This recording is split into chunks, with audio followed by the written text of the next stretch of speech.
तो आज की सबसे पहली खबर निकल के आ रही है जापान से, यानी जापानी बाबा वेंगा की भविष्यवाणी। यानी तो जिस प्रकार से जापानी बाबा वेंगा ने भविष्यवाणी की कि यानी जुलाई में जापान में एक सुनामी कहर देखने को मिलेगी, और जिस प्रकार से मैंने लास्ट बुलेटिन में आपको बताया था कि जापान में बहुत सारी भविष्यवाणी कहर आती है। वही खबर आ रही है बीजेपी सांसद कंगना रनौत को लेकर, यानी इमरजेंसी के लिए कंगना को मिला खूबसूरत तोहफा, और उन्होंने कहा कि कई बेकार ट्रॉफियों से बेहतर है। यानी एक्ट्रेस कंगना रनौत ने फिल्म इमरजेंसी के लिए कांजीवरम साड़ी तोहफे में मिलने की जानकारी दी है। उन्होंने इंस्टाग्राम स्टोरी पर एक पत्र शेयर किया और जिसे लिखने वाले ने उनकी फिल्म इमरजेंसी की तारीफ की है। इस पर कंगना ने लिखा, मुझे इमरजेंसी के लिए एक शानदार बुनाई वाली कांजीवरम साड़ी मिली और यह बेकार की कई ट्रॉफियां पाने से बेहतर है। वही खबर आ रही है अमेरिकन टैरिफ को लेकर, यानी कहां से आया है यह शब्द और क्या है इसका इतिहास। अमेरिकी राष्ट्रपति डोनाल्ड ट्रंप के कारण टैरिफ शब्द चर्चा में है। यह सब अरबी मूल का है और इसका मूल अर्थ सूचना, अधिसूचना या स्पष्टीकरण है। 1338 में यह शब्द पहली बार सिसिली के एक दस्तावेज में दर्ज किया गया था। रिपोर्ट के मुताबिक अंग्रेजी में इस शब्द का सबसे पहला इस्तेमाल 1591 में एक सैन्य मैनुअल में हुआ था। लेकिन तेजस्वी यादव को लेकर उन्होंने कहा कि हमारी सरकार आई तो बिहार में लागू नहीं होगा वक्फ बिल और कूड़े में फेंक दिए जाएंगे। तेजस्वी यादव ने ऐसा कहा, यानी आरजेडी नेता तेजस्वी यादव ने कहा है अगर हमारी सरकार आई तो बिहार में वक्फ बिल लागू नहीं होने देंगे और कूड़ेदान में फेंक देंगे। और इसे असंवैधानिक बताते हुए बीजेपी के लोग ध्रुवीकरण की राजनीति करके देश को बांटना चाहते हैं। बेरोजगारी, पलायन, गरीबी, शिक्षा जैसे असल मुद्दों से ध्यान भटकाकर अपनी राजनीतिक रोटियां सेकना चाहते हैं। अगली खबर आ रही है ऋषिकेश से, ऋषिकेश में योग गुरु पंडित पुरुषोत्तम शर्मा जी के साथ हृदय तोड़ना की मुलाकात। और यानी ऋषिकेश में योग गुरु पंडित पुरुषोत्तम शर्मा जी के साथ हृदय तोड़ना, यानी राष्ट्रीय अध्यक्ष सनातन रक्षक संघ ने राष्ट्रीय स्तर पर सनातन धर्म के प्रचार प्रसार के लिए और साथ ही आने वाले कार्यक्रम के लिए गहन चर्चा की और विचार विमर्श किया, और साथ ही कहा कि सनातन धर्म और हिंदू धर्म के प्रचार के लिए राष्ट्रीय स्तर पर सनातन रक्षक संघ काम करेगा और साथ ही हिंदू धर्म के प्रचार में अहम भूमिका निभाएगा। जिस प्रकार हिंदू धर्म के साथ खिलवाड़ किया जा रहा है, इस प्रकार से लोगों को जगाने का काम करेगा सनातन रक्षक संघ। वही खबर आ रही है वक्फ बिल को लेकर, यानी वक्फ बिल पर बहस के समय संसद से अनुपस्थित रही प्रियंका गांधी और आलोचना हुई है उनकी। वक्फ संशोधन विधेयक 2025 पर बहस के समय कांग्रेस सांसद प्रियंका गांधी पार्टी विट के बावजूद लोकसभा से अनुपस्थित रहीं। वहीं उनके भाई व कांग्रेस सांसद राहुल गांधी ने भी चर्चा में हिस्सा नहीं लिया। संसद से बिल पास होने के बाद दोनों नेताओं की आलोचना हो रही है।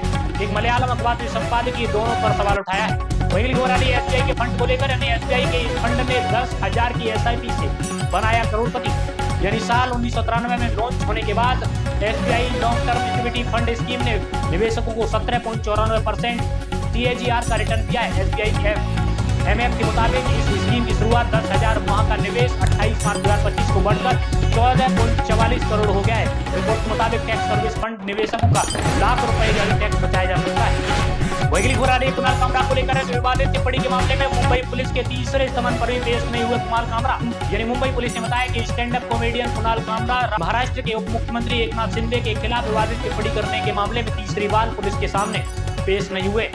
कामरा ने मद्रास हाई कोर्ट में याचिका दायर कर मामले में अग्रिम जमानत की मांग की थी और उन्होंने अपने एक स्टैंड अप शो में उप मुख्यमंत्री शिंदे को गद्दार कहकर बुलाया था।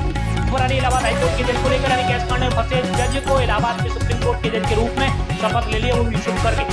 रिपोर्ट के मुताबिक कैश कांड में फंसे जस्टिस यशवंत वर्मा ने चुप तरीके से इलाहाबाद हाईकोर्ट के जज के रूप में शपथ ली है। रिपोर्ट के मुताबिक उन्होंने अपने कक्ष में निजी शपथ ग्रहण का विकल्प चुना है। और रिपोर्ट के मुताबिक वर्मा के दिल्ली स्थित आवास से भारी मात्रा में कैश मिलने के बाद इनके खिलाफ इन हाउस इंक्वायरी चल रही है। वही खबर बिहार से, यानी आपदा पीड़ित राज्यों के लिए केंद्र ने खोला खजाना, यानी बिहार को मिलेगा सर्वाधिक 588 करोड़ रुपए।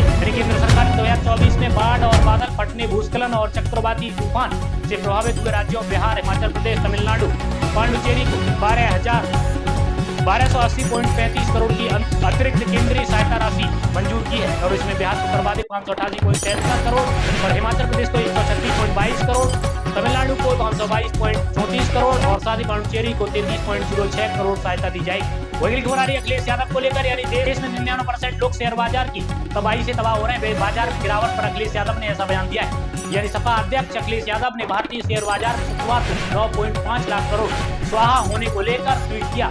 शेयर बाजार में आम जनता की बचत और पूंजी डूब रही है। उन्होंने लिखा कि कड़वा सच यह है कि 1% महाधनी लोग को छोड़ दें तो देश के बाकी 99% लोग शेयर बाजार की तबाही से तबाह हो रहे हैं। वही खबर आ रही है प्रज्वल रेवन्ना को लेकर, बेंगलुरु की अदालत ने रेप के मामले में प्रज्वल रेवन्ना के खिलाफ तय किया आरोप। यानी बेंगलुरु की एक विशेष अदालत ने जेडीएस से निलंबित सांसद प्रज्वल रेवन्ना के खिलाफ रेप के एक मामले में औपचारिक रूप से आरोप तय किए। कोर्ट ने फैसला सुनाया है कि मुकदमे को आगे बढ़ाने के पर्याप्त सामग्री मौजूद है, क्योंकि रेबन्ना पर आईपीसी और आईटी अधिनियम की कई धाराओं के तहत गंभीर आरोप है। अगली खबर आ रही है वक्फ बोर्ड को लेकर, यानी वक्फ बोर्ड का समर्थन किया एक मुस्लिम संगठन ने, यानी ऑल इंडिया मुस्लिम महिला पर्सनल लॉ बोर्ड ने वक्फ संशोधन विधेयक का समर्थन किया है। यानी ऑल इंडिया मुस्लिम महिला पर्सनल लॉ बोर्ड ने वक्फ संशोधन विधेयक को समर्थन दिया है। बोर्ड के अध्यक्ष फरिश्ता अंबर ने कहा कि यह कदम पहले ही सरकारों को धार्मिक नेताओं को उठाना चाहिए था, लेकिन अंबर वक्फ बोर्ड की ईमानदारी से अपना काम नहीं किया है। उन्होंने मांग की है कि जो भी वक्फी जमीनें हैं, अवैध कब्जे हैं, उन्हें छुड़ाया जाए। वही खबर आ रही है आम आदमी पार्टी के विधायक अमानतुल्लाह खान ने वक्फ संशोधन बिल के खिलाफ सुप्रीम कोर्ट में दायर की याचिका। आप विधायक अमानतुल्लाह खान ने वक्फ संशोधन विधेयक 2025 की संवैधानिक वैधता को चुनौती देते हुए सुप्रीम कोर्ट में याचिका दायर करी है और अमानतुल्लाह ने याचिका के अनुरोध किया है कि यह विधेयक को असंवैधानिक और संवैधानिक के अनुच्छेद 14, 15, 21 और 25, 26, 29 और 30 और 301 के उल्लंघन करने वाला घोषित कर इसे रद्द करने का निर्देश दिया जाए। मुस्लिम समाज खौफ में है और भरोसा टूटा है। वक्फ बिल पर जेडीयू एमएलसी खालिद अनवर। वही खबर आ रही राहुल गांधी को लेकर, यानी वक्फ बोर्ड के बाद आरएसएस की नजर ईसाइयों की जमीन पर है। राहुल गांधी ने ऐसा कहा है कि कांग्रेस नेता राहुल गांधी ने कहा कि राष्ट्रीय स्वयंसेवक संघ यानी आरएसएस की नजर वक्फ के बाद अब ईसाई समुदाय की भूमि पर है। उन्होंने कहा कि मैंने कहा था कि वक्फ विधेयक अभी मुसलमानों पर हमला करता है, लेकिन भविष्य में अन्य समुदायों को निशाना बनाने की मिसाल बनेगा। उन्होंने कहा कि संविधान एकमात्र ढाल है जो ऐसे हालातों से बचाता है। वही खबर आ रही बीएसएनएल को लेकर, बीएसएनएल ने 7 महीने में जोड़े 55 लाख नए ग्राहक। केंद्रीय मंत्री सिंधिया ने कहा है, यानी केंद्रीय दूरसंचार मंत्री ज्योतिरादित्य सिंधिया ने बताया कि बीएसएनएल ने करीब 7 महीने में 55 लाख नए ग्राहक जोड़े।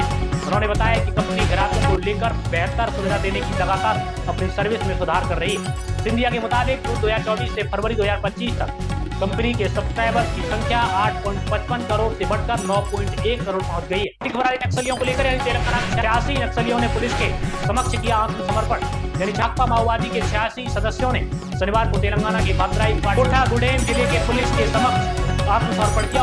तो दोस्तों आज की बुलेटिन में इतना ही। होप आप सभी को बुलेटिन पसंद आई हो। पसंद आई तो वीडियो को लाइक करना, चैनल को सब्सक्राइब नहीं किया चैनल को सब्सक्राइब करना और साथ ही इस वीडियो को ज्यादा से ज्यादा शेयर भी करना। चलिए मिलते हैं आप सभी से नेक्स्ट बुलेटिन के साथ। तब तक के लिए जय हिंद, जय भारत, वंदे मातरम।